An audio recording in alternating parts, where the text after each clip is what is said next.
Okay, nou sê hy vir my live, the content of this meeting is being sent to a third party. Okay.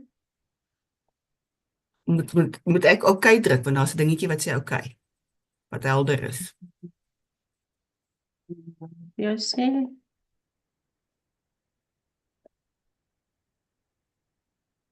Yeah. Okay, nou sê hy vir my live, the content of this meeting is being sent to a third party. Daar's hy.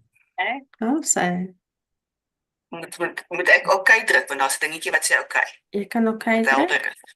Wat ek doen is op die YouTube kant ek gaan net ons mute, anders dan gaan ons niks kan Okay, ek gee my net vir ons ek net die honde by Louis kry, want hulle loop nou hier rond. reg.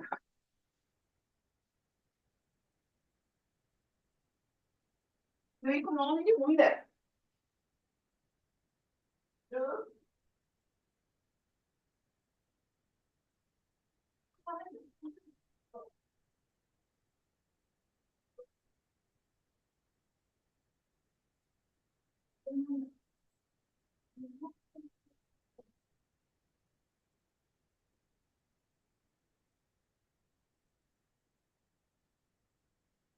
Askies.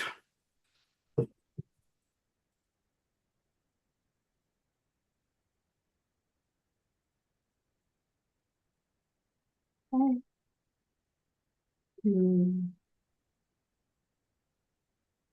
Die live nou weer af. Ja, die live is daar.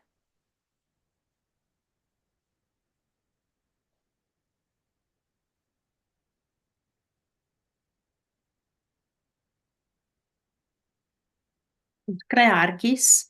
So someone is listening to us. Hi. I hope you're well. And thanks for joining Stitching Stories. And today we're talking to Mincy. She is the owner from and the inventor of Knotty Habit. Okay, so can we see who's here? I can't see who's here. Jolene is here. Hi, Jolene. Hallo Jalientjie. Let's see who else is here.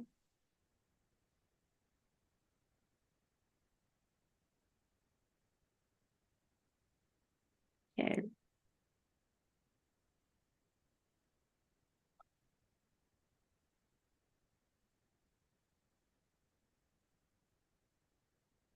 Okay.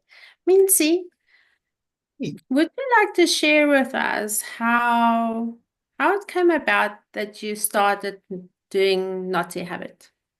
Hi everyone. My name is Mincy, for those who don't have met me before, but I think I've met a lot of the yarnies in South Africa with all my travels through the country. It's one of my favorite things to do, to actually go and meet the people. Knotty Habit is going to turn 6 at the end of this month. We've actually started dyeing the first yarns under the Knotty Habit name on the 24th of January, 2019. And it's like a double sword. It's also my wedding anniversary, so I will never forget the date. But after my kids left home, and they all studied in America, my youngest one left in 2017, with the American school starting in the middle of the year for us. So it's like in August 2017 he left. And I've always said that I want to spin. I want to spin my own yarn, and it's just something that fascinated me, and I just never had the time to do that through being a full-time mom, being a corporate wife, traveled. We lived in 3 continents of the world. During the kids' schooling, it's always, you always look after them and make sure that they are okay when you move countries. So I've never really had time to actually pursue the interest that I had in spinning. And then when Willem left in August, September of 2017, I actually bought myself a spinning wheel. And I started spinning. And I also, at the same time, just had a very serious shoulder surgery. And I've actually sat with my shoulder arm in a sling, and I was just threadling and trying to stop the wheel, trying to start again without using my hands. So for about 6 weeks, I just threadled and without even touching fiber. And then after that, I started spinning and I loved it. And it's still my first love. Just don't have enough time for it. I really do not have time for it at the moment, which is really a pity. And my poor wheel is being neglected.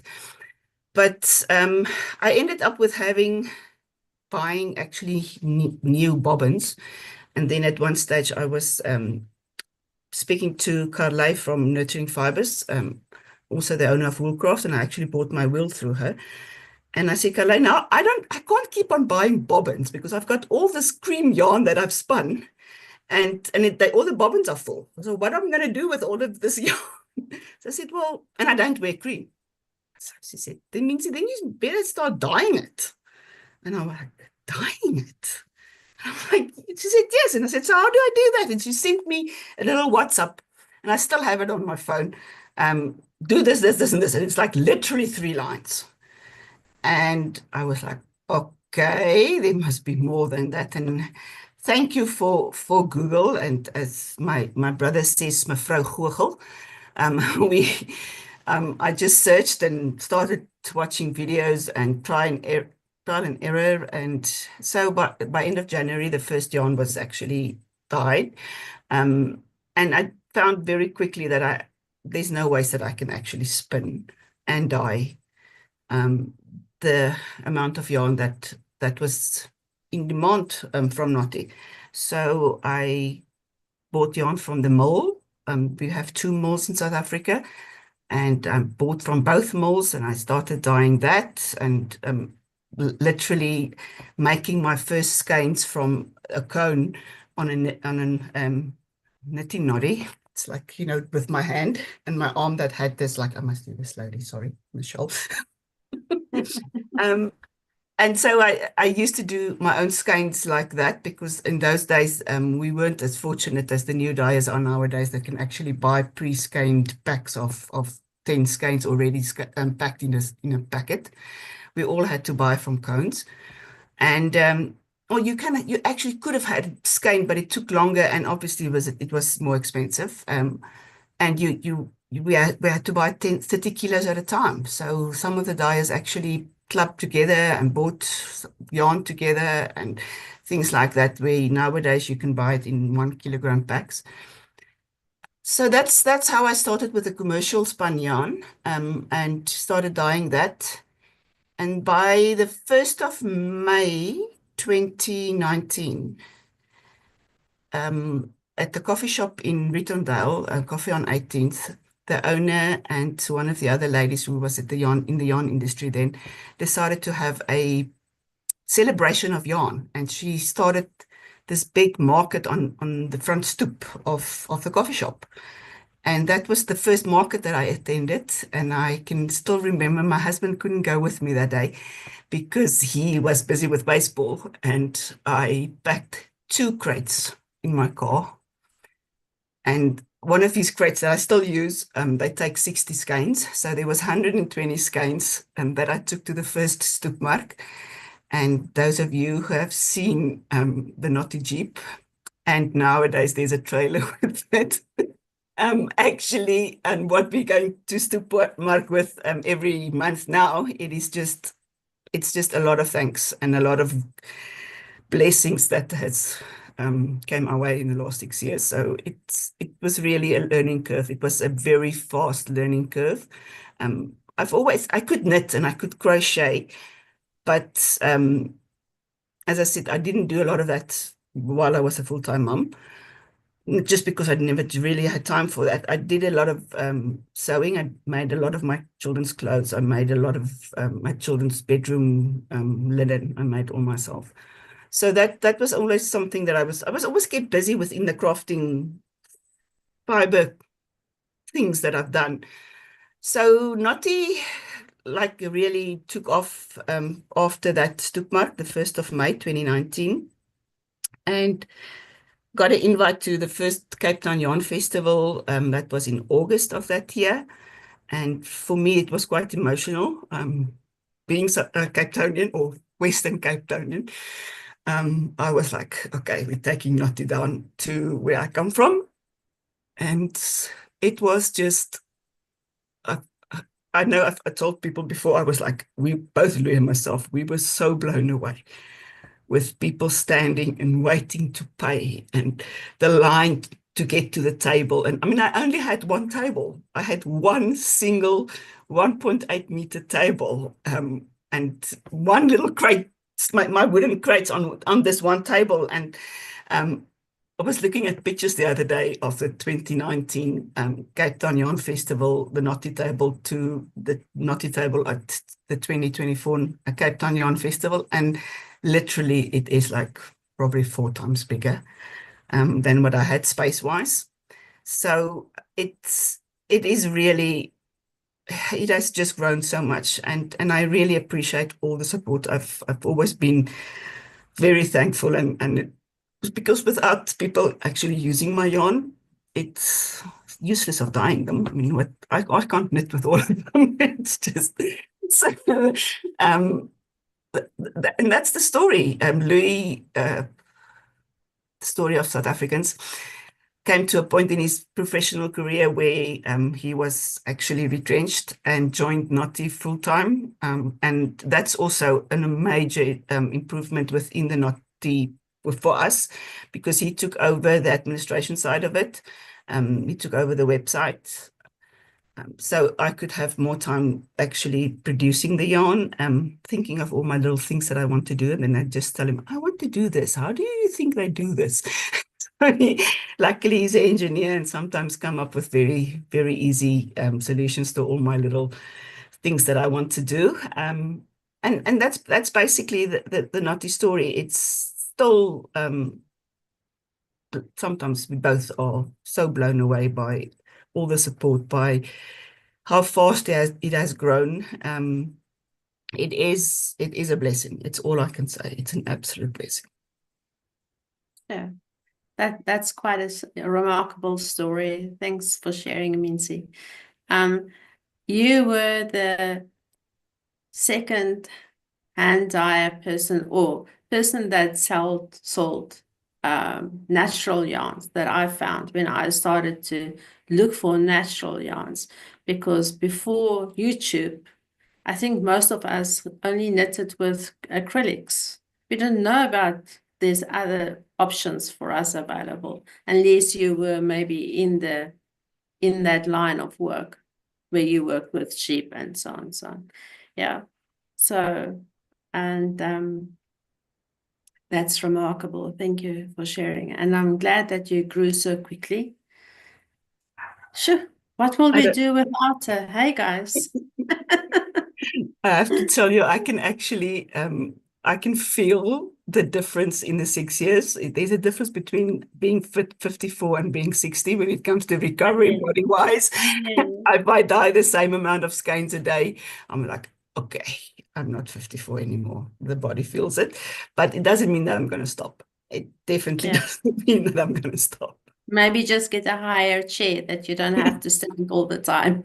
Yeah, something like that. Well, I have to tell you, I'm actually now using, as Christina, who works for me in the dye studio, she says, Mama, do you need the steppy? Because I'm stepping onto little step now. Because I've got some higher pots and then I can't reach to the top because I'm short. So Mama, do you need the steppy? So I have to step on the step to actually get to the top of the pots. Yeah, the only thing about the stepping is if you quickly have to step back. Yeah. And not remembering that you're actually on a steppy. Yeah. Be careful. I love the steppy word. Okay, let's see on YouTube. So on YouTube, so for the people that's looking, I've got the big screen on the side. So if I look at the side, I'm just reading the comments from YouTube. So we are saying hello to Yaline and Rosemary, and Janita is here. She said, hello, ladies. And Karina is here. And Rosemary say, you make beautiful yarn, Mincy. Thank you. It's lovely. If the ladies on YouTube would like to ask some questions for Mincy regarding yarns, regarding her yarns, regarding colors, let's keep it yarn related, hey? Please do. You can type up the questions in the meantime, while Mincy is going to tell us more about, how does she call it? The DNA of yarn. I think that's a very nice descriptive word. Thanks, Yeah, Mincy. Michelle, I All think it's yours. my interest in spinning, because that's the base where I come from. I'm not an artist.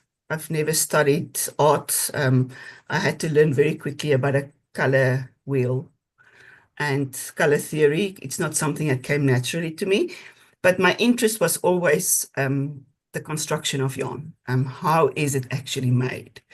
And that's why I call it the DNA of yarn. So there's a big shift from the yarns that we grew up with, the acrylic yarns, but always just in two thicknesses. It was a double knit, a DK, and a 4-ply.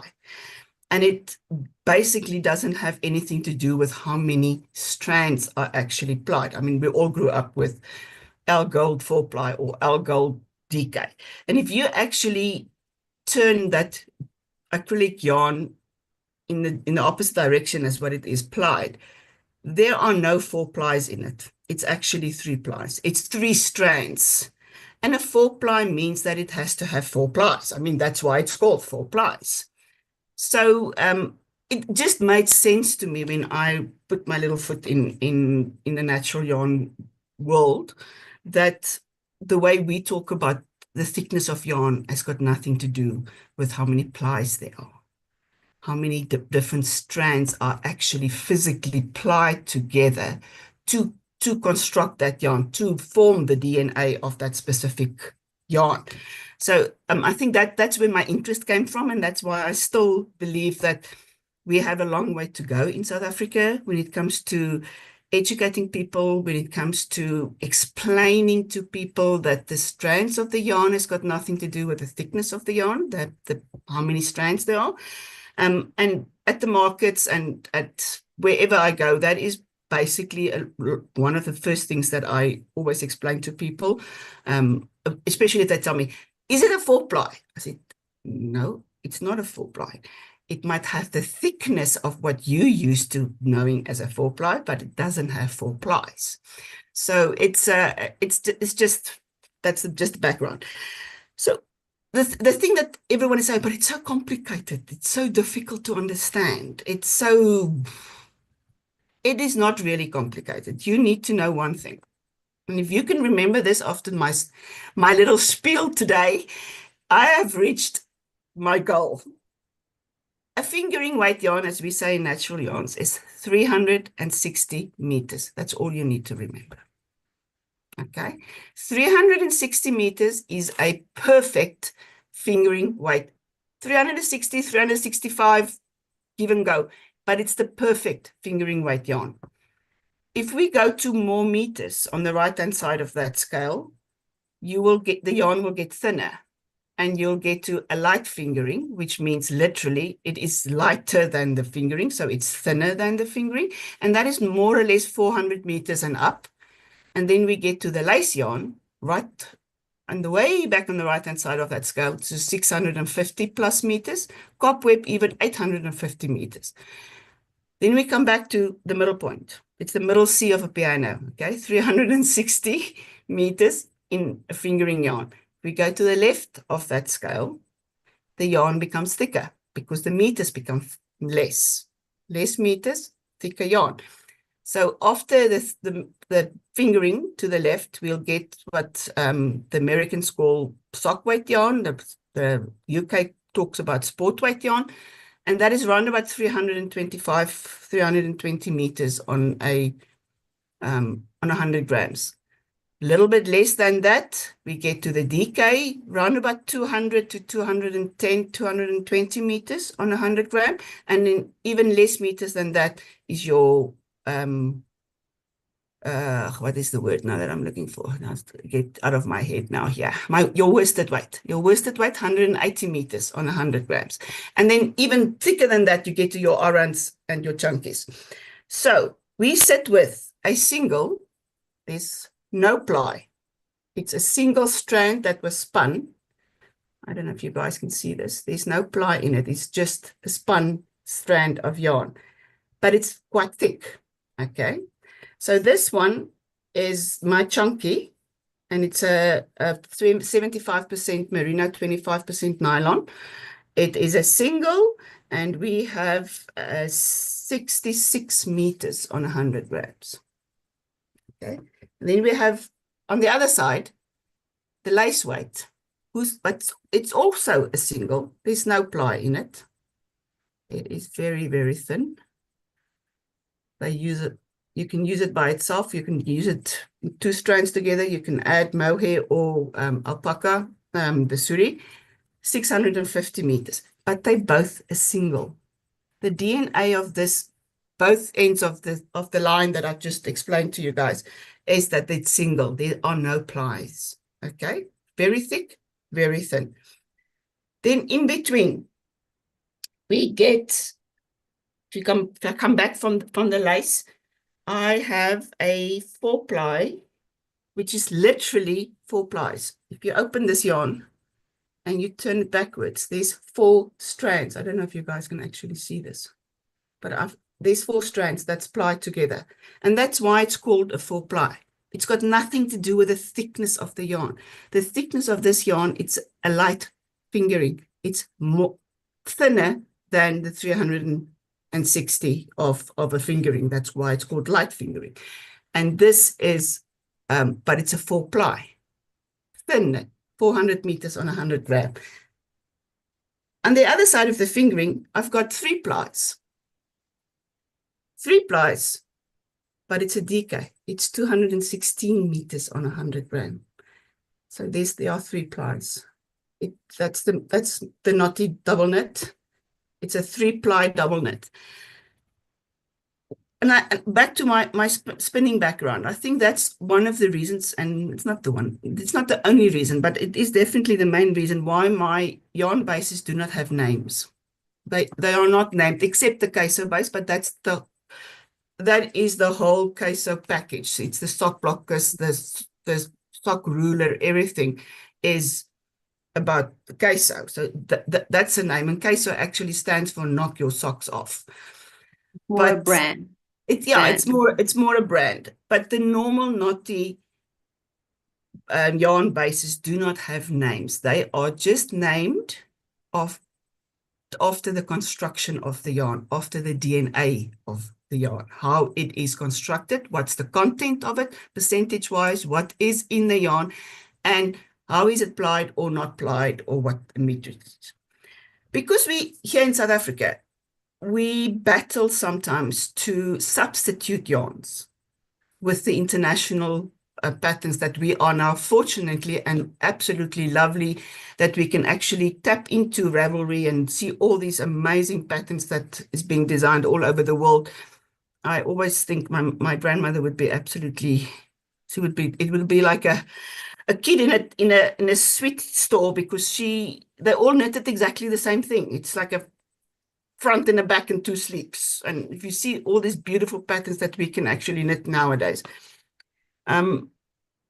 So it's just difficult sometimes to get to the yarn meterage wise that is being asked in, or that was knitted for in the patterns. So the easiest way to substitute yarn is to go according to your meters on 100 grams. So if you send me say, Mitzi, can you dye for me? Just you all know I do custom dyes. A yarn that I can knit this pattern with, and I go and I see this pattern and I say, okay, but this is a yarn base that says 450 meters on 100 gram. I'm just thinking, okay, we don't have that yarn in South Africa. We don't have a 450 meters on 100 gram, but we've got a 400 meters. So it's always easier, if you look at patterns, to substitute your yarn with the meterage, if you know what the meters of the available yarn bases is in South Africa. And if you do not know exactly how many meters, or what is it called, or you lost your yarn, your ball band, then this little tool that we've got in the Knotty online store has got these little grooves in, okay? And if you put a lace weight, let me just get the lace weight there. If you put the lace weight yarn in this little groove at the bottom,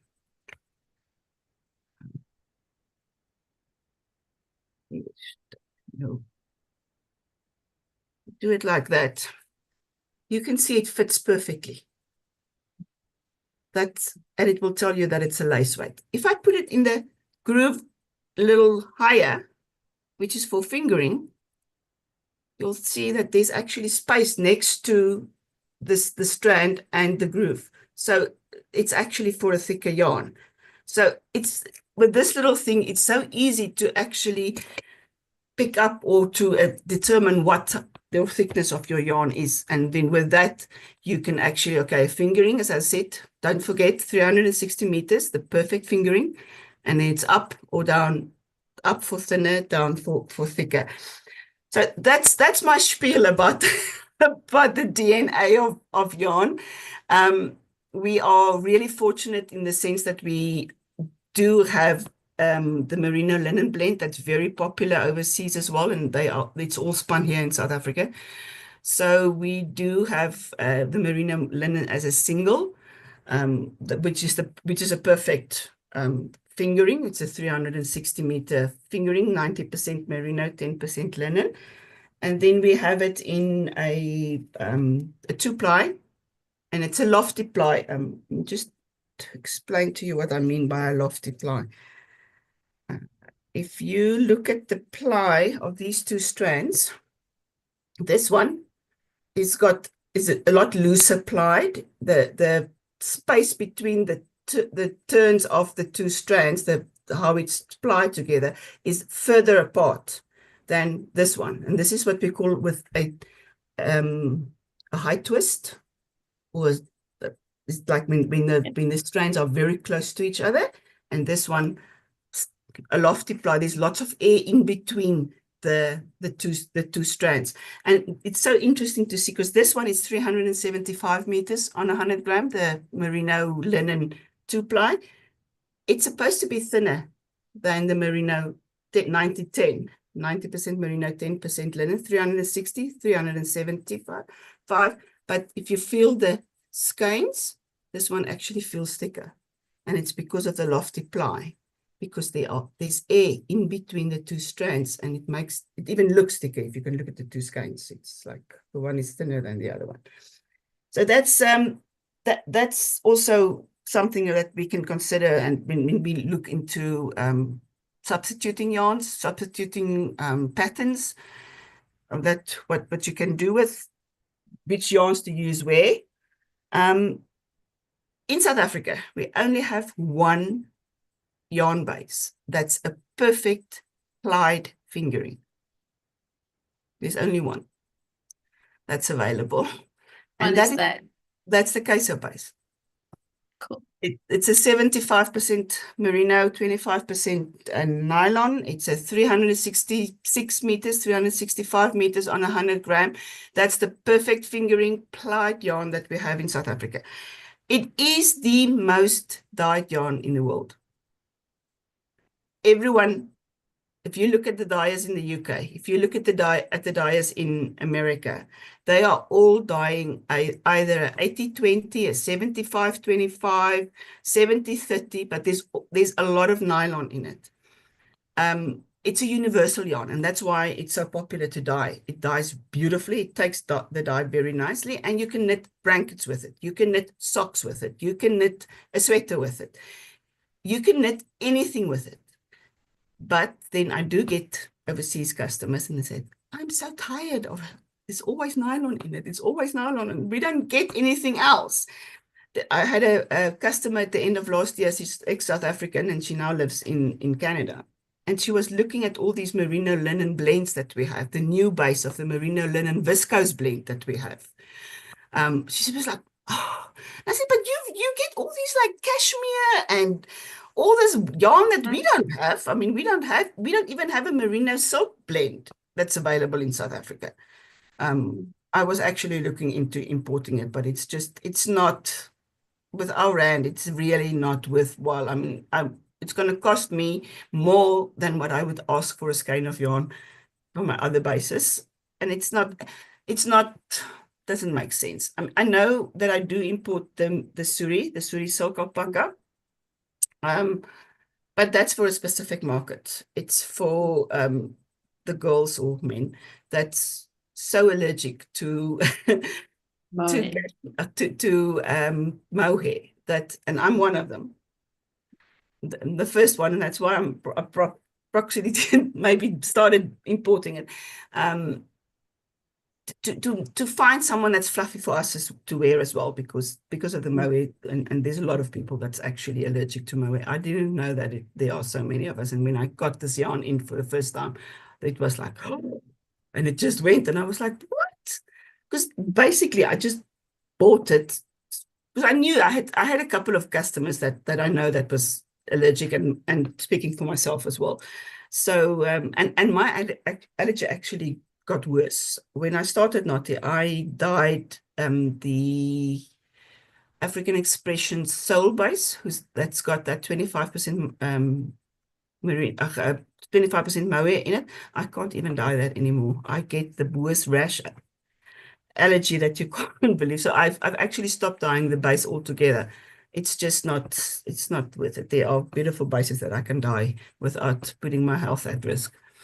So that's my story. I don't know if there are any questions about the yarn construction.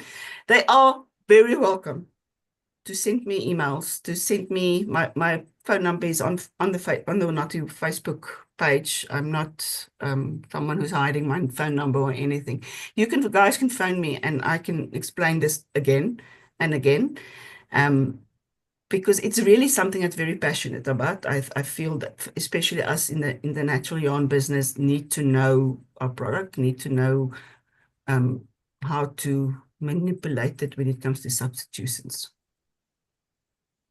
May I ask a favor? If you can jot down the meterage. I tried to capture it while on YouTube while you were talking, but it was too fast. I didn't keep up. If you can just tell me the meterage and your company names for it, and then how you grade it, because then we can map that back, and then we can also use your little wooden measure thingy. And I'll put that on the chat of the YouTube, not on the live chat, on the actual comments. I will do that for you. I will appreciate that. So if we look at the comments, who else is here? Rosemary said, you make beautiful yarn. That's where we last stopped. And then Yalien had a question. I'll come to Yalien's question just now. And Annelie Fouchier say, hello, Mincy and Michelle. Hi, Annelie. Okay, Yalien wants to know, what is the favorite aspect of the Knotty Habit business? What is your favorite aspect of Knotty Habit business? Maybe what I just did. Talk about my yarns. I can tell you what I hate the most about the whole business. Definitely taking pictures. I'm sure we're all sitting down, so it's okay. You can go for that one too. I hate taking pictures. I hate it. But you've got a nice box, don't you? I do have a photo box, but I still hate it. I hate when the one skein band is a little bit skewer than the other one, and I'm like, I hear you. 20 pictures to get one maybe for the website. I think the other thing that I really, really love is to be able to work with the yarn every day, to feel it between my hands and my fingers. I'm also, when I get nervous, I used to I take off the gloves, and then my hands get into the dark pants, and then I look like the gremlin himself. But it's just something that I love. I love the feel of merino in water and how the wool actually sucks up that color. And if you into drinking very sour water, you can actually probably taste the water because it's so white, but it will be sour because of the citric acid in it. But it's and the other thing that I love, and I do get very little time for that now, is to actually just play, not to write down, not to make sure that I can actually replicate it. To me, that is getting really, and I know that I have to do it for the business. I know. So don't kill me for it. But it's just sometimes that I need to stand in front of the pot and see what the yarn does with a specific color at a specific temperature with a specific amount of citric acid in it. And then I'm like, okay, but what if I do this? What if I put that there? And I can't always do that because not is at the point where I do a lot of, I call it production dyeing, where I just have to put out the skeins for the amount of skeins that I have to have on the website, more or less. And I don't mind that because it shows that the business is doing well. But I do sometimes want to just play. That I used to do a lot more when Naughty wasn't that busy. I still do that a little bit some here and there, and I like test this or test that, or just a new color. If the kids came out from the States and they brought me a new dye powder with the dye powders that I use all come from America, and my children are the mules that bring them in. I think in the 6 years I've ordered twice a bunch of dyes that had to be like delivered at home. But otherwise, we were really, and that was in COVID time. Otherwise, we were really fortunate that the kids used to, well, they still come very regularly. And if there's one dye powder very close to, I was like, okay, can I just order one pot? Do you have space for one pot for me? So then if that happens, I'm like immediately have to see, okay, what is it? How does it dye in a solid? How does it speckle? What does it break into? And I like that. I like to experiment things like that. That is definitely, but meeting people, you all know I like and love to talk. And my big thing is just to tell people about natural yarns. I can see that it's a good excuse to let your kids have to come and visit when you're running out of dye. So I think we need to buy more, that they need to come more often. Well, I am going to be very blessed this year. 2 of my kids are coming out this year, so I'm really, really blessed. Lovely. Oh, that's nice. And I wanted to ask you something now, I can't remember. So I'll go back to the YouTube question. Rosemary wants to know, what is your favorite yarn base? Do you want to tell us about the different bases and what they are recommended to be used for? Okay, I'm going to start with the thick one, the chunky. I've actually dyed this base the first time probably about 2 years ago. There's not a lot of them on the website at the moment. I still have a couple of packs undyed. So winter coming, I will definitely do a little bit more of these. It's a really beautiful base for a beanie. One skein is enough for a knitted beanie or even a crocheted beanie. If you've got this little head, maybe 1.5 for a normal adult head crochet, because we all know crochet take a little bit more yarn than knitting, but a knitted beanie definitely one skein is enough. And then also Mariana Miller from Sweet Crochet Dream has a pattern out that she used 2 of these for a cowl, beautiful cowl that she crocheted. Don't ask me the names of patterns, please. I am very, very bad with that. It's green. You can go and I think it's green. Is it green? No, on the grids one is green. I don't know what the color of the pattern of the one is that's on her front page of the pattern, but it's a beautiful crocheted cowl that she actually did with this 2 skeins of this chunky. So this is the best thing for cowls and very thick winter beanies.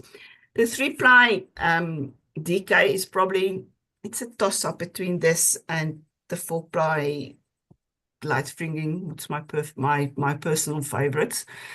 The stitch definition of this yarn, the 3-ply DK, is just so beautiful. It is just like perfect little V's. So beautiful. The other thing that I feel that this yarn I think it's a very good thick jersey for South African winters. I know that the Western Cape has got wetter winters than would be up here, but you can always have a jacket over it. It's not that thick that you can layer up. I think we very seldom need a sweater or a jersey that's worsted weight. That is the 180, and that's one of the reasons why I don't really on a big scale dye worsted weight.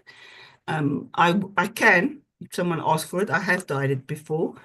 And nowadays, because we can get the skeins already skeined up in smaller packets, it's easier to dye them. You don't have to buy the 30 kilos then.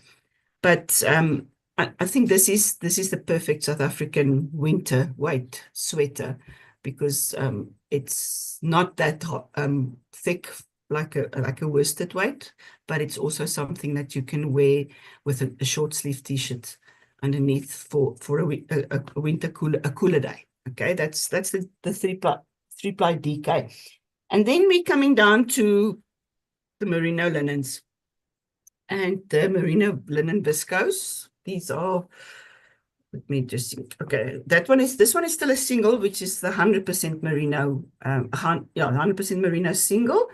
It is probably the softest yarn there is. It is extremely soft. And the reason why it is so soft, because it's not plied. It doesn't have that plied feel to it that it actually makes it hard, because plying also increases the strength of the yarn, okay, because it does make it stronger. But this one is definitely a favorite when it comes to, if you want something very drapey, very soft for like a shawl. But you have to know, because it's not plied, it will pull more than what a plied yarn will pull, especially here. You know, you guys know my figure, I'm a bit big-breasted. So there where the arms are moving against the rest of my anatomy, there is always little bodiki sitting, and then I've got this little shaver and I just shave it off, and it's okay. It's just, it is what it is, but I still love it. It's really soft. Okay, then down to the linens. The linen is a very interesting yarn, actually, because it's being a plant fiber. It doesn't take the dye like because I dye with animal fiber dyes, and that's why you get these like white spots in between. And I specifically took a darker skein that you guys can see it more profoundly, and even in the plied one, the darker skeins, you can see the white, and that is the linen. And now with the new yarn that we have, that has got linen and viscose, which is this one, it's even more clearly, because viscose itself also a plant fiber. It's made out of wood pulp. Very interesting. If you put this yarn undyed in water for soaking to get before you dye it, and you lift it up, the water is actually, it looks like the Berg River's water. It's brown. And it's the wood in it. It's just a natural color of wood that is being dissolved in the water where it's actually soaking in. Where the other one who do not have the viscose in, is the water is more. It does turn a little bit yellowy, but not as brown as this one does. Shawls, summer tees, anything with linen in for a summer tee is beautiful. Anything that you need something for really good drape, it's got beautiful drape, especially the one with the viscose as well. It is just soft and floppy. And I actually, because I'm so sensitive, I was scared. I was scared that this yarn is going to scratch me because of the viscose and the linen in it. And if I can put it down here and I can keep it, then I tell you that 99% of other people will not feel a thing, because normally I can't do this with something that scratches me. So this is my new, in that moment, favorite yarn. It's not one of it will probably never take the 4-ply and the 3-ply, 4-ply light fingering and the 3-ply DK's place in my heart. But at the moment, this is my at the moment favorite yarn. I've seen people knitted, Sonja van Wyk knitted the most beautiful summer tee with this, and the drape is just absolutely amazing. So I think for next year's Stephen West MCALs. Merino linen viscose. I think that's the way we're going to go for that. Or this year's actually. It's not even next year anymore. And then the big staple one, as I said before, you can knit anything with queso. You can knit blankets, you can knit socks, you can knit cardigans. I've got a cardigan, Andrea Mari cardigan in queso, and it is my staple winter thing to grab out of the cupboard because it's just, I love it, and it washes so beautiful, really washes so nice. So this is I've just taken some here. I grabbed the sock set of the queso yarn, and it is the workhorse, if I can call it that, of natural yarns in South Africa. You can do anything with it, and that's basically what's lying in front of me. I think we have to realize that you can knit anything with merino yarn that you used to knit with using acrylic yarn. Maybe not for charities because it's a bit expensive. And I always joke and I always say there's a reason why charity's name is called Charity. So don't use your expensive yarns for charity. But for a very special grandchild that's on the way, a little crib blanket or a little stroller blanket, there's nothing that beats a little soft merino blanket. It's just, and it's an heirloom. It's something that they can keep forever. That's lovely. Now that you've ended with the casu and we kind of connect casu still with sock knitting, you've got other sock gadgets there close to you that you can show us. I just grabbed on my way here, Sean, I grabbed the sock ruler. You all know Knotty has sock blockers, and I get a lot of questions just before I go to the sock ruler about the sock blockers. Louis actually seals them with a water-based marine-based sealing, so you can put your damn socks on them. And if they do swell up and there's something that's not done rightly, I will exchange them immediately.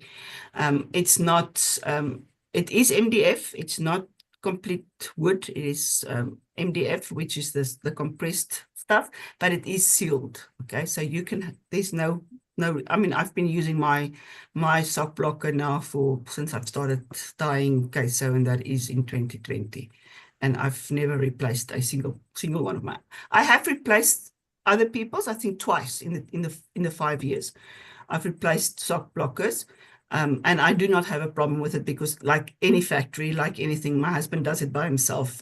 If he missed a little spot where there's a water drop that could come into and swell up, we will replace that. But I think my personal favorite from all my gadgets, when it comes to the sock knitting, and there's a lot of gadgets in sock knitting, is the sock ruler. It is the universal thing that I love. Firstly, I always have a hard time to remember the Kitchener stitch if I do cuff down socks, but it's at the back. And then in the front, we've got a 30 centimeter ruler. It's got inches as well, because a lot of the patterns coming from the US especially are in inches. And then you've got male shoe size on this side, female shoe size on this side. And this is your shoe size. It's not your foot size. It's the shoe that you wear. So I always take myself as an example. I'm a 5, a woman's 5. So it's a 23.5 centimeter. Do you have yours? Yeah, I need to see what you're talking about. Okay, so if you put it like this, it's a 23.5 centimeter 5. You can at the ruler side. Yeah. You can see where the lady 5 is. The lady's 5 is on your left hand side of the ruler. Yeah. Okay. So we knit socks with a 2 centimeter negative ease.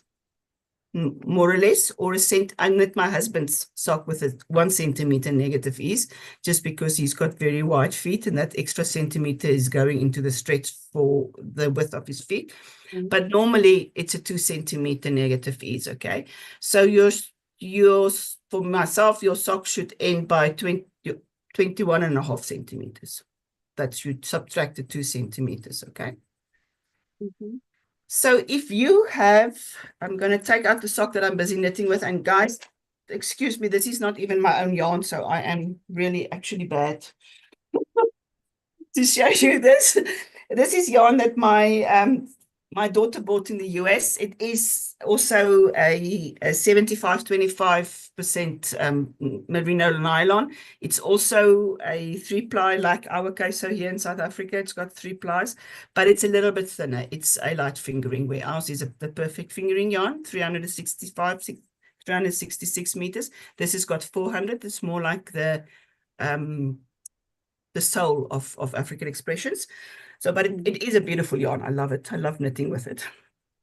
So what we do now, this is a cuff down sock. So where do I start with her toe? She lives in America. Okay, I don't have her foot here, and I'm not that organized that I actually have a, what do you call it, like a trace of the length of her foot. I do not have that. The sock ruler goes inside. Number 1, up. It goes to where you've done your heel turn. Okay. And don't put it down, just push it like this. So at this stage, I've knitted from my heel turn down to where my needle is 14 centimeters. Okay.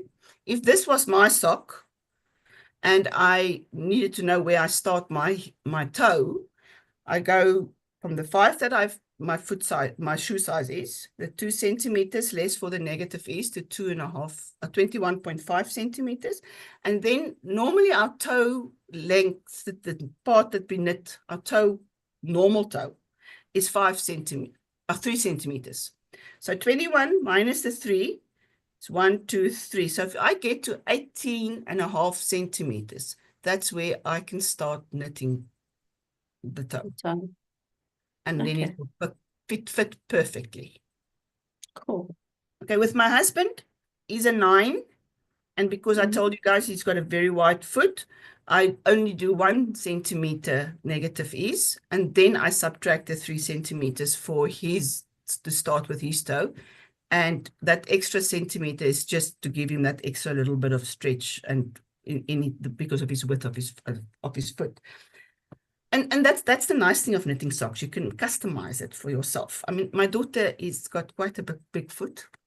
She's going to kill me if she listens to this. She wears a number 8 shoe.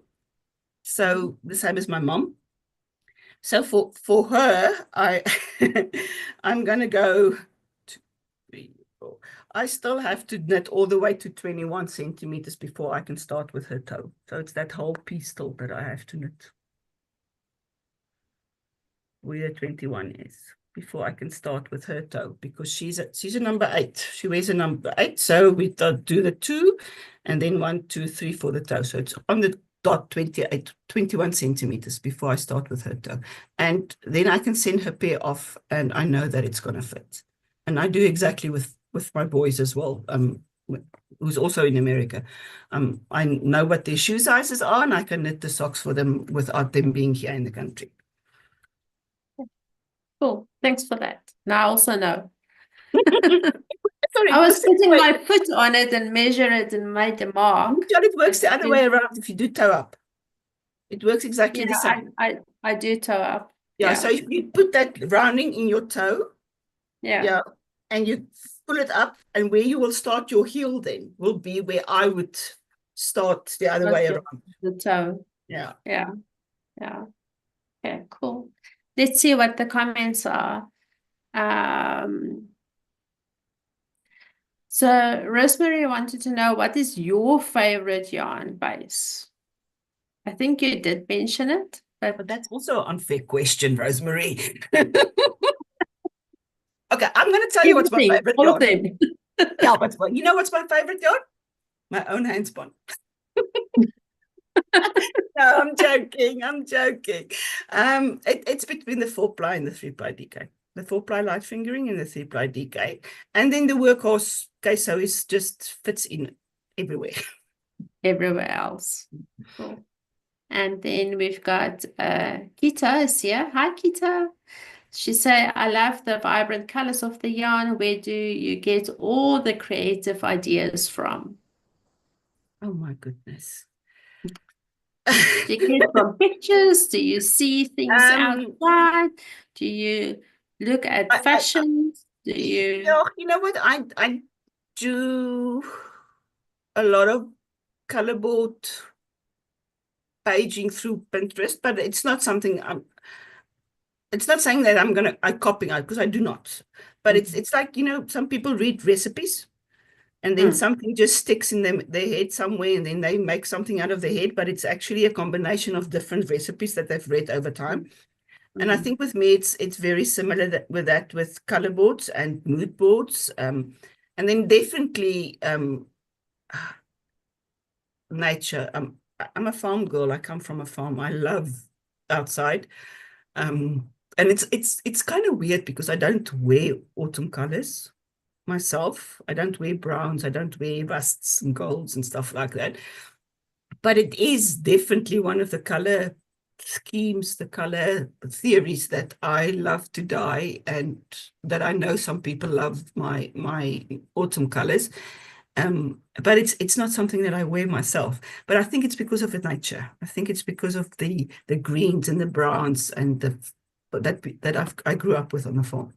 Okay, thank you. And thanks for dyeing the boring browns. I do like them. It's not boring. I don't see them boring. It's just not something that I would wear, but it's just something it's of my color. I just don't. I wear gray. That I could wear. But it fits the hair.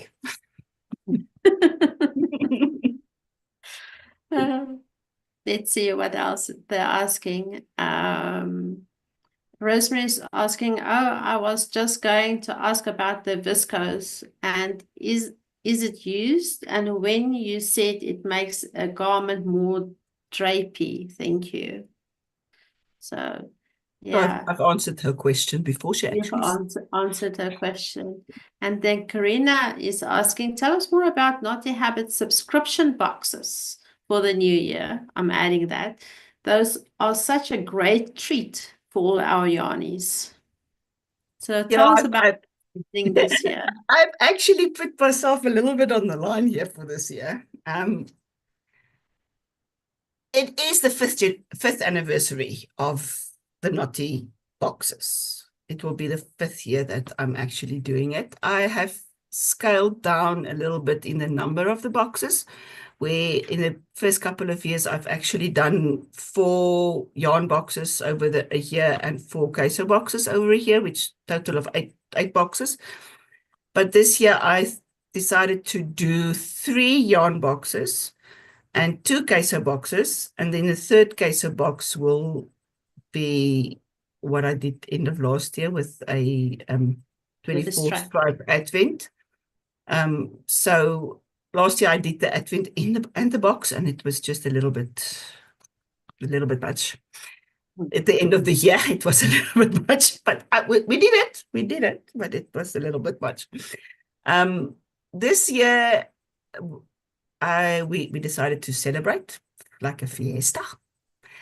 It's always difficult to get themes. It's not easy to always think of something that is themed like.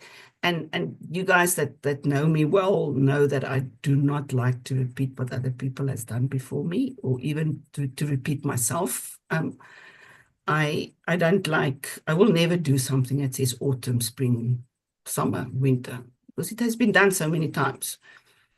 So we needed to think out of the box. The one that I really enjoyed the most, well, up to now, and I have to be honest, my family still loves it. My brother came to visit at the end of last year. He talks about it till now. It's about 3 years later, and he still talks about it. But it's when I named the colors and the themes after my grandmothers and mothers and my aunt. So the creative roots, I think that was really a very easy one for me to do, because it was, you're remembering the people that you named the yarns after. This one is a bit difficult, it's a bit different as well, because I've actually put myself out there that I'm going to dye 10 different colors, because it's 5 colors. And then you have a choice between a fiesta that's going to be bright and in your face, like a Mexican carnival, or you're going to do a siesta where you could actually go and sleep with that color. It's not going to wake you up. It's not it's not going to be the clown next to you. No, it's not really that bad, but you get my drift. The siesta is the muted ones. So yes, 5 colorways. And I have to tell you, both my boys had Spanish as their second languages in the international schools over in America and in Dubai. So I had to check spellings and stuff with them, because that is their school second language is Spanish. And they just laugh. I said, Mom, you could never even pronounce these words now. You want to buy them. And then also what I found with the Scrappy-tober box of last year, and a little bit of the year before that, where I've actually opened the box to your choice of yarn base. Sorry, and we just could have a slip here. Thanks. That the people actually like that. Girls love that they can choose their favorite base.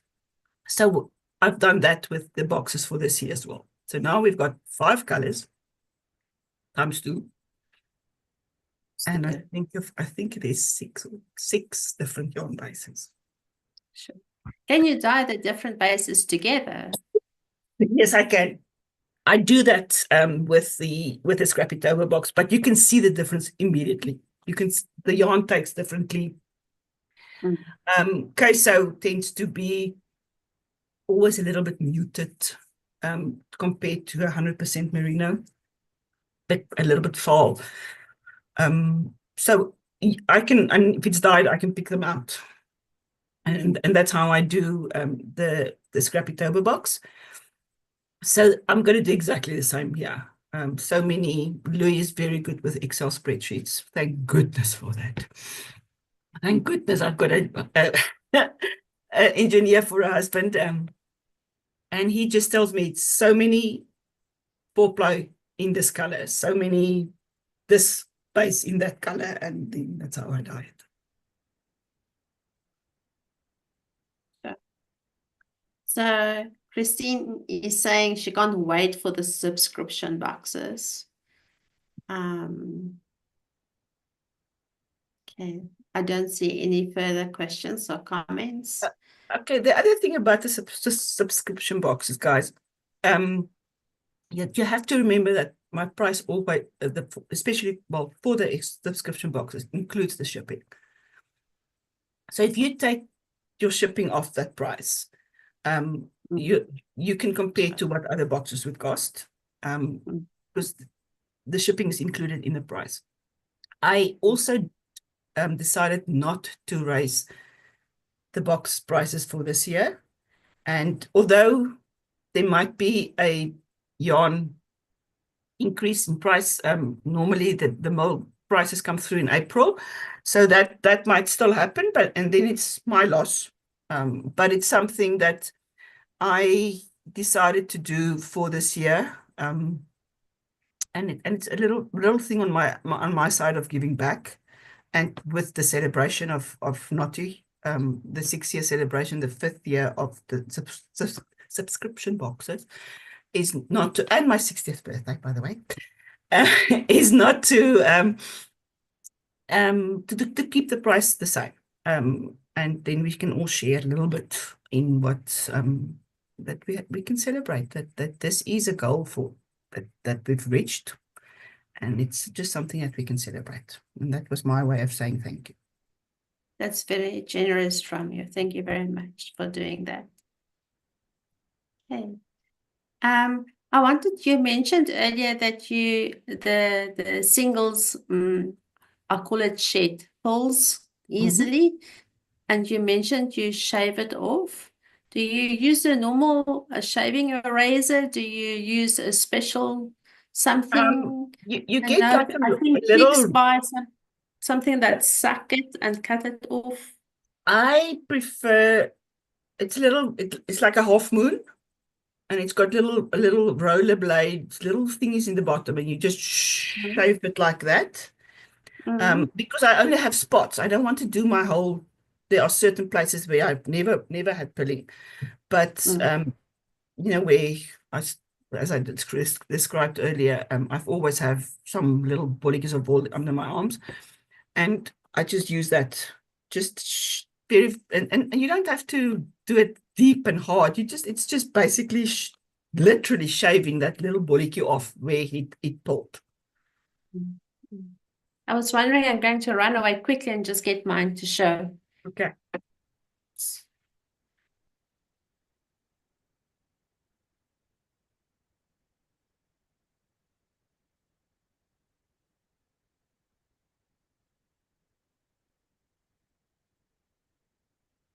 Oopsie. There, I'm back. Mine looks like this. I've got Is that it the one as same? well. I've got that one as well. And it works. It does work. Works It really does nice. work. Yeah, that's the clicks one, hey? Yes, this is Yeah, the clicks. You put a yeah, battery in, and yeah, you've got a nice area where it will catch the yarn pieces. But what I did find with this one is you have to hold your garment flat yeah. because it can snip a piece that you didn't want to be snipped. So Yeah, yeah. I think that's why I feel I've got more control when I actually just shave it with my hand, that little half moon little thing that I just pull down the garment. Because I did actually made a hole in my sweater with that one. And I had to darn it. So I prefer the small little thing that I have more control of how hard I push and where I want to have it, that little bullocky off. But it's just something that we using natural yarns have to live with. It's not a bad dye job. It's not a bad yarn. It's not. It's just it is natural yarn, and that is going to happen, and especially with a single. Mm. And it's not that the jersey or the sweater is going to fall apart now because No, the no, yarn is getting thinner and thinner. no, It's no, got no. nothing to do with that. Nothing like that. Okay. I've got a few questions. Maybe it might be difficult ones. You're welcome to say pass if you don't have the real answer for it. I found, and it might be just my skin, that sometimes when I knit with a dark yarn, it stains my hands, but when I wash it, the water is clear. Can you elaborate on that? Do you know Yes, I why that's can. happening? You can try to use a different hand cream first thing. Oh, okay. Okay. What I found, and this is, don't say it's the alpha and omega, and it's not the law. I found any hand cream that has got essential oils in color my hands from the yarn a lot quicker, because we all have a certain type of call it pH something on our hands naturally, on our skins, okay? And our skin reacts to the dye differently. It's not the same. I mean, I've seen it actually with the Advent socks, because Mm. there were some of the colors in the Advent socks that some people told me that their fingers were turquoise. Turquoise is always a difficult one. It's just it's that color that will always haunt you. That and black. But some people said no, nothing. And then there was someone who sent me a message with a picture that the very plummy berry pink, her finger was that color, and she was the only one, because I didn't get any other complaints about the pink. And it's not complaining. She didn't complain. She wanted to ask why is this happening? So as I said, that's natural oil on your skin. You react differently to certain colors, different than what other people react. Change your hand cream first, okay, Yeah. and see what it does. What And happens? especially if it's not running in water. If you are washing it and it's not running, Yeah. then look at your hand creams. Okay, we'll do that. Thank you. Are there any other questions from the YouTube people? Are you guys still there? Or did we spoke so much that you fell asleep? Probably. I told you.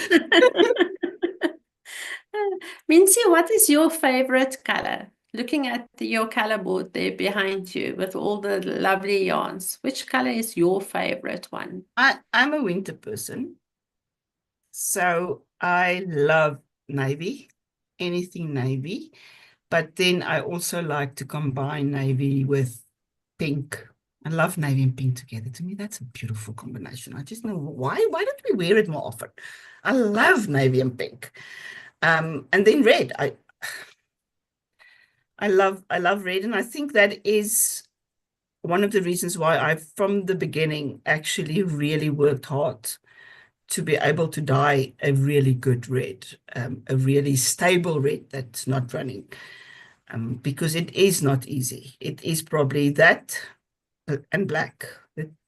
That's the two colors that I think that will haunt any indie dyer, because you always worry that it's going to run, even if, because I wash. If it's either Christina or myself who washes the yarn all by hand ourselves. And she knows if she's not happy with a color, then she calls me and it goes back into the pot or whatever. I mean, she's been with me for 5 years now. So we're also celebrating the 5 years with her this year. And it's really, I try really hard. I would rather put it back in with more acid and heat it up again and let it cool down overnight than to put anything on the market that's running. I am very adamant about that. And if you ever, girls, ever get something at run, I will replace and refund. Like, you don't even have to show it to me. It's not just something that I will do because I'm very particular about that. And that's one of the reasons also when I do custom dyes that I don't take deposits, because I don't know if your idea and my idea is going to be exactly the same. So you need to see it before you're going to tell me, okay, I want it or not. And if you don't want it, then I try again and I sell that first try. Everything sells at the end. Might take a little bit longer for certain things, but they all sell at the end. So on that note, it was actually funny. This Wednesday, I dyed the yarn that was hanging here, all 6 skeins, since the week that Crunchy came, my first long hair sausage dog. And this is now nearly 3.5 years ago. And I sold the first 2 skeins on Wednesday. And I did a hoorah dance. So everything sells. It just takes longer than other stuff sometimes. But it sells. I would have made little, what do you guys call it? Yarn candy and dished it out to everyone. Put no name, no color on it. No, it sells. It will sell at the end. Oh, that's nice to know. So it's coming back to the color running. And that's why I always tell people it's very easy if you knit with yarn to say, okay, but this wasn't, I mean, it's running and it's not a good yarn, it's this and this and that. But I do not know of an indie dyer who actually will make yarn run by just because they want to. We all try very hard not to have the yarn running. So there's always a mistake. I mean, something we humans, only have 10 fingers. And then we fix it. If it's a mistake, we fix it. But if we don't want to send it back to you, if we put a little bit of vinegar in it, in the water, will that help? If it's a That, one color garment that we've knitted yeah, up and we yeah, don't want to. that will help. That will definitely help. Citric acid, the vinegar will work, okay? I can smell vinegar and I can't get it out of, Yeah. I can't get it out of the yarn again. I can wash that yarn, I don't know how many times, and I do not get it out. Okay.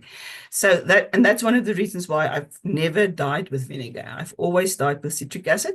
And citric acid you can buy in little packets of the Robertson range citric acid. Oh, It's okay. a little yellow box. It's normally next to the tartaric acid, the Epsom salt, all those little packets. Okay. Keep a little a bag of citric acid. It doesn't taste, well, it tastes very bad, but it doesn't smell. It's the food grade. It's what they use for sherbet. It's what they use for sour worms. Interesting. I It's, didn't it's know. exactly the same thing. So if you want to, and there's a little bit of running, rather put a tablespoon of that in your water than vinegar, because maybe you It's don't not smell the vinegar, but smelling. I'm going to smell the vinegar. I wanted to say we don't all have noses like someone else's doggy. Yeah, and I'm actually not that good with my nose. My doggies are better with their noses than what I am. But vinegar, I do smell. I do smell vinegar. Mm. Okay, let's go back to YouTube. Um, so Rosemary's saying they're still there. Yaline say we can't fall asleep when we talk about yarn. And Rosemary says she agrees with Yaline, especially with wonderful people. Hey, thank you very much. Thanks for the nice Good girl. comments. Thank you. And Mincy, do you've got any last words that you want to share with us? Um, I think the the, the thank yous, as I said to you guys, no, I'm going to get emotional again. No, not on my channel. It is still sometimes just absolutely amazing that other people can like what I do and what I create. And I've actually tried very hard to move my creative side away from the knitting and the spinning and the crocheting to making the yarn. And it took me a while to actually accept the fact that 10 minutes maybe of crocheting a day or knitting a day is not really my creative time anymore. My creative time is actually creating the yarn. And when I made that mind switch, it became a little bit easier, because there will be weeks that I don't even touch a crochet hook or knitting needles, or my spinning wheel is probably the worst. And it's okay. It really bothered me in the beginning. But luckily I'm at the point now where I am, it's okay. It's okay. So the big thanks is definitely there, always, and will be. I am, as I said, it is just a blessing. It's really a blessing. Thank you so much. And we say thank you for all the beautiful yarns that you are dyeing for us. And Rosemary is saying that too. I'm going to read. Thank you for the beautiful yarn, Mincy, and for always making it as always smells so nice. Yeah, I wanted to ask you The knotty smell. the knotty smell. What is the knotty smell? But if you don't want to share it, it's okay. But it would be nice You know to what? have the completed garments to smell like that still. It's commercial fabric softener. Okay. There's no secret about it. The secret is that you can't have the yarn in it for that long. And the other secret is that you have to remember color take color out. So if you use, which there's nothing wrong to use, if you use hair conditioner to wash your socks or your garments in, make sure that it's white. Color takes color out. And it's the same with the fabric softener. That's the only secret. That is something to write down and remember, I think. Thanks for sharing that. And sometimes I will actually, if it goes literally from being washed with soap, being rinsed, and in and out the bucket full of water and a little bit of fabric softener, and it is for the smell. It's not to soften the yarn itself. The yarn is soft by itself. It is literally for the smell of it, and that's why I literally go. It's not lying in there for days. But sometimes it happens that you wash and you put it in a bucket, and then you turn to wash the next bunch. Oh, fuck, I haven't taken these out. And then then when you take it out, there's color in that water, and then it goes back into the rinsing water. Then I rinse it out again because I don't want my yarn to run.